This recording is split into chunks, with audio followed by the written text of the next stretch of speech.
इससे क्या फर्क पड़ता है? 15 साल अगर इसको हो जाएंगे मोदी जी को, अगले और 15 साल भी हो जाएंगे तो क्या फर्क पड़ेगा?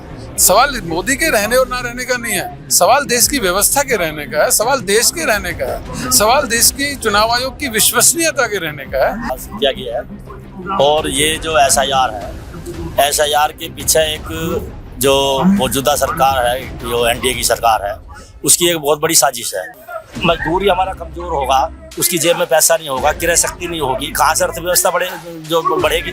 ये जज पे हुआ गलत हुआ, इसने जूता मारा जो किसी भी वकील ने, उन पे कार्रवाई होनी चाहिए। लेकिन एक चीज वो भी तो देखिए, जिंदा लोग बोल रहे हैं हमारा नाम काट दो, तो ये बड़ी दुर्भाग्य की बात है।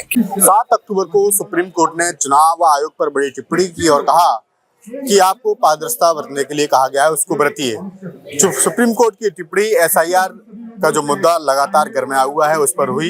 मैं आज दिल्ली NCR में हूँ और दिल्ली NCR के लोगों से जानूंगा कि वर्तमान समय में चुनाव आयोग की जो प्रासंगिकता है, जो विश्वसनीयता है, जो साख है, उसको कैसे देख रहे हैं। पहला, दूसरा, SIR को लेकर के जो लगातार सवाल उठाए जा रहे हैं कि दलित आदिवासी लोगों के वोट काटे जा रहे हैं, उसको वो कैसे देखते हैं, आइए बात करते हैं। 7 अक्टूबर को जो सुप्रीम कोर्ट में सुनवाई हुई और सुप्रीम कोर्ट में चुनाव आयोग को कहा कि आपको पारदर्शिता बरतने के लिए कहा गया है, उसको बरतिए। इस टिप्पणी को आप कैसे देख रहे हैं चुनाव आयोग की साख के ऊपर?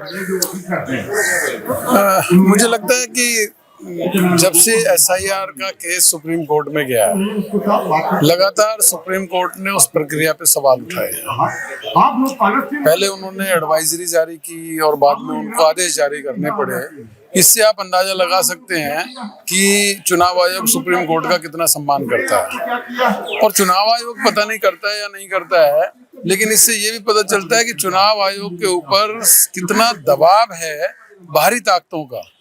और मुझे लगता है कि वो बाहरी ताकतें हैं केंद्र सरकार और भारतीय जनता पार्टी और उसके NDA के जो घटक हैं जी। वो चाहते हैं किसी भी तरह से जो सही मायने में दलित है, मजदूर है, किसान है, मेहनतकश है, उनके वोटों को किसी भी नाम पर उनके वोटों को कम से कम किया जाए।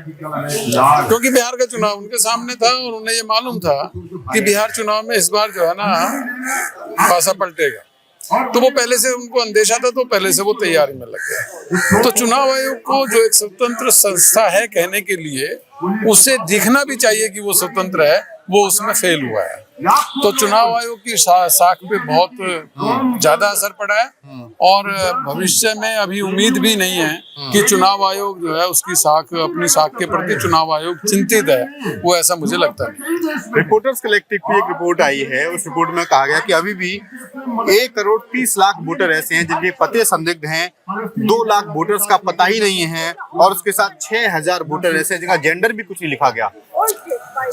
ऐसी बहुत सी खबरें आई हैं बिहार चुनावों के से पहले, अभी बिहार के SIR में, कि उनके पिताजी का नाम ही कुछ इस तरह से लिखा हुआ है कि जैसे बाबा ऐसे लिख दिया कि जिसको कोई आइडेंटिफाई नहीं कर सकता है, जो है नहीं कर सकता उसको। तो ये लगातार संदेह के घेरे में है और ये मुझे लगता है कि वो उसका एकमात्र कारण यही है कि बीजेपी ये मान चुकी है कि इस बार वहां पे पासा पलटेगा और वो किसी भी तरह से उस चुनाव को पलटना चाहती है। और ये हमने दिल्ली में भी देखा था, दिल्ली में भी केजरीवाल की कॉन्स्टिट्यूंसी में एक बीजेपी के MP की कोठी पे 30 40 वोट बनी हुई थी और वो चुनाव से पहले बनवाई गई थी। तो वो तैयारी उन्होंने दिल्ली में भी की थी, तो वही चुनावी तैयारी ये बिहार में कर रहे हैं और इससे ना हमारे देश को बहुत बड़ा नुकसान हो गया। चुनाव आएंगे, चुनाव तो जाएंगे, कोई पार्टी आज रहेगी, कोई पार्टी कल रहेगी, इससे क्या फर्क पड़ता है? 15 साल अगर इसको हो जाएंगे मोदी जी को, अगले और 15 साल भी हो जाएंगे तो क्या फर्क पड़ेगा? सवाल मोदी के रहने और ना रहने का नहीं है, सवाल देश की व्यवस्था के रहने का है, सवाल देश के रहने का है, सवाल देश की चुनाव आयोग की विश्वसनीयता के रहने का है। वो विश्वसनीयता अगर खत्म होगी तो मोदी के रहने से मोदी की छवि को नुकसान ही होगा। मोदी बेशक प्रधानमंत्री के पद पे बने रहें, लेकिन छवि नहीं बन पाएगी उसकी। जो सर ने SIR की बात, मैं इस बात को आगे बढ़ाऊंगा। SIR हुई तो SIR इसलिए हुई क्योंकि खामियां जो हैं उनको दुरुस्त किया जाए, एक अच्छी व्यवस्था के तहत जो चुनाव करवाए जाएं, वोटिंग प्रक्रिया सही हो, मतलब वोटिंग लिस्ट की प्रक्रिया जो है उसको सही किया जाए। लेकिन अभी हम जो देख रहे हैं कि एसआईआर होने के बावजूद इतनी खामियां हैं, तो एसआईआर का मतलब क्या देखते हैं आप, क्यों कराई गई? सर, मेरा नाम हरपाल सिंह त्यागी है और ये जो एसआईआर है, एसआईआर के पीछे एक जो मौजूदा सरकार है, जो एनडीए की सरकार है, उसकी एक बहुत बड़ी साजिश है।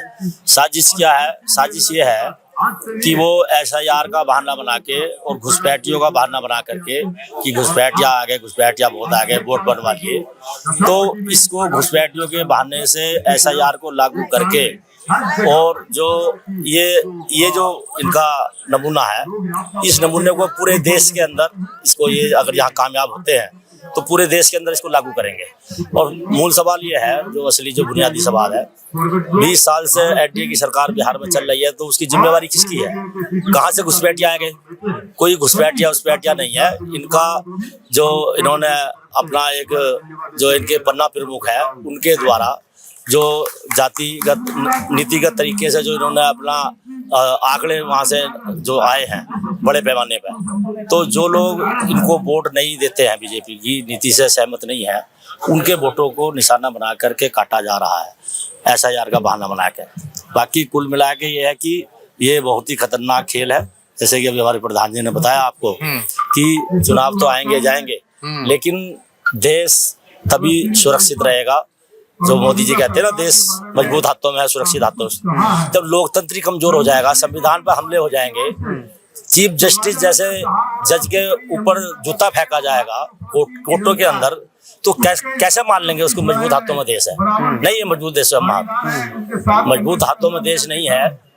और देश के जो ताना बाना है, जो सिस्टम है, उसको कहीं ना कहीं जात के नाम पे, मजहब के नाम पे, धर्म के नाम पे कमजोर किया जा रहा है। और एक जाति समुदाय को निशाना बनाकर, अल्पसंख्यकों को निशाना बना करके उनको जो है कहीं ना कहीं अपनी जो खीस है, जो उनकी रंजिश है, वो निकाली जा रही है इनके बीजेपी के द्वारा। तो ये एक समझने वाली बात है। अगर इस तरीके की भावना सभी के लिए हो तो कितने लोगों में बीजेपी के एक नेता ऐसे हैं जो 80-80 मुकदमे चल रहे हैं। आज तक किसका बुलडोजर से घर तोड़ा गया? एक का भी घर नहीं तोड़ा गया। या आज जो उसने जो एडवोकेट जिन्हें जूता फेंका है, उसका घर क्यों नहीं तोड़ा गया? इतना बड़ा हमला जो चीफ जस्टिस पर हमला हो गया, और उसका ना कोई गिरफ्तारी, ना कोई उसका ऊपर कोई मीडिया का बयान है, ना कुछ है। जब गोदी मीडिया अपना आराम से बैठी है, मुंह में दही जमाए, और यही काम किसी की अल्पसंख्यक ने कर दिया होता तो आप लोग चीख करके गले पड़ जाते बोलते हुए। तो ये जो दोहरा चरित्र है, देश की जनता अब समझ रही है मोदी जी का जो खेल है वो अब ज्यादा दिन चलेगा नहीं। कुर्सी नीचे से डगमगा रही है, और ये जो घबराहट है, ये घबराहट साफ नजर आ रही है। मुझे यही कहना था, क्योंकि जिस सरकार के अंदर सबसे ज्यादा हमले मजदूरों के अधिकारों पर हुए, श्रम कानूनों को कमजोर किया जा रहा है, मजदूरों को न्यूनतम मजदूरी दिल्ली के अंदर 18,500 रुपए है, 456 रुपए, 18,456 रुपए जो न्यूनतम वेतन 8 घंटे का होता है, वो वेतन के नाम पे आज मजदूरों को 8,000, 9,000, 10,000 दिए जा रहे हैं। 12 घंटे के 12,000 रुपए दिए जा रहे हैं। आज मजदूर, अगर मान लिया बढ़िया बात ही तो मजदूर की है ना, देश के अंदर 80% तो मजदूरी है। मजदूरी हमारा कमजोर होगा, उसकी जेब में पैसा नहीं होगा, क्रय शक्ति नहीं होगी, कहाँ से अर्थव्यवस्था बढ़ेगी? तो ये सब खोखले जो वायदे हैं कि जीडीपी इतनी बढ़ गई, उतनी बढ़ गई, ये है वो है, ऐसा कुछ नहीं है, किताबी वो है।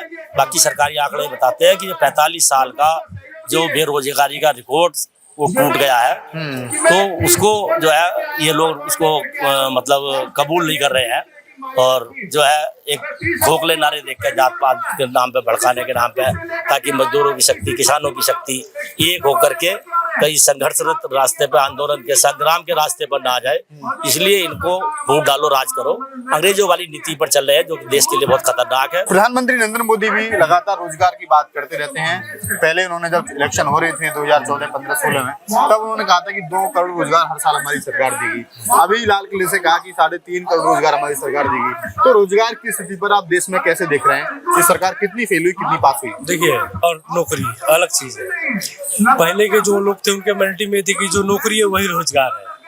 रोजगार जैसे मान लीजिए कि यहाँ पे कर ये रोजगार हो गया, ठीक है, तो माइंड सेट में जो भर दिया गया है कि नहीं, नौकरी ही रोजगार है। सरकारी नौकरी पे क्या देख रहे हैं आप?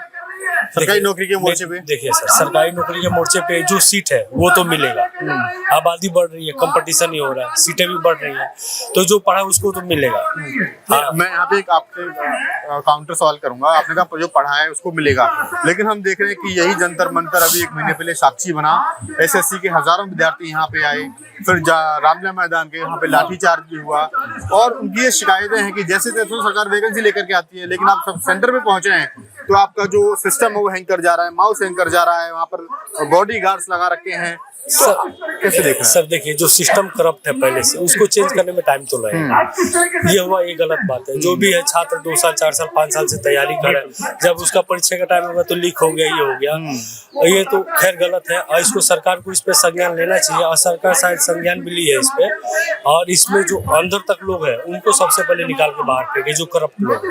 करप्ट सर इतना दिन से तो एक दिन में खत्म नहीं होगा, थोड़ा तो टाइम। लेकिन फिर भी 12 साल का समय हो चुका है, कम नहीं हो रहा किसी सरकार के लिए। ठीक है सर, सरकार कर रही है उसमें।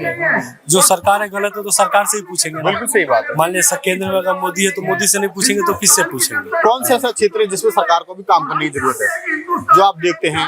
सर सबसे ज्यादा मेरे को लग रहा है कि क्षेत्र शिक्षा के क्षेत्र पर भी बहुत काम करना है, शिक्षा पे। और फिर से क्या बोलते हैं कि जो करप्शन अभी भी जो है ना अंदर तक, वो सर ने बोला था जज थे, जज पे हमला हुआ, ये गलत हुआ।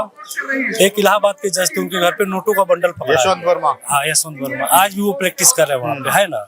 उन पे क्यों नहीं एक्शन हुआ? ये जज पे हुआ, गलत हुआ।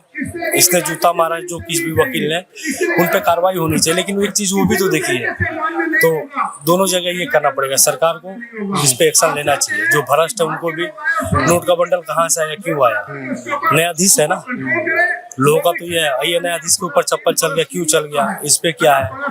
तो दोनों चीज को लेके ये करना पड़ेगा, सरकार को एक्शन लेना चाहिए इस पे। जो एसआईआर का मुद्दा है, बार बार बिहार के लोगों को इस चीज के लिए समझाया गया है कि भी आप ये अपना आधार कार्ड को इसमें इन्वॉल्व करो, किंतु सुप्रीम कोर्ट के करने के बाद, कितना फोर्सली करने के बाद भी इलेक्शन कमीशन ने उसको माना, किंतु लास्ट मोमेंट में माना। पर पब्लिक को कितना हरासमेंट करना पड़ा, सारी पार्टियां कितना दबाव देने के बाद भी इस चीज को अब उन्होंने डेट भी अनाउंस कर दी। दो चरण में वहाँ पे इलेक्शन भी है, तो अब टाइम मोमेंट भी बहुत कम है। तो इस चीज को पूरा प्रॉपर लोगों को कैसे महसूस होगा कि ये एसआईआर सही से हुआ है नहीं हुआ, इसका निर्णय तो आने वाले टाइम पे लगेगा पता।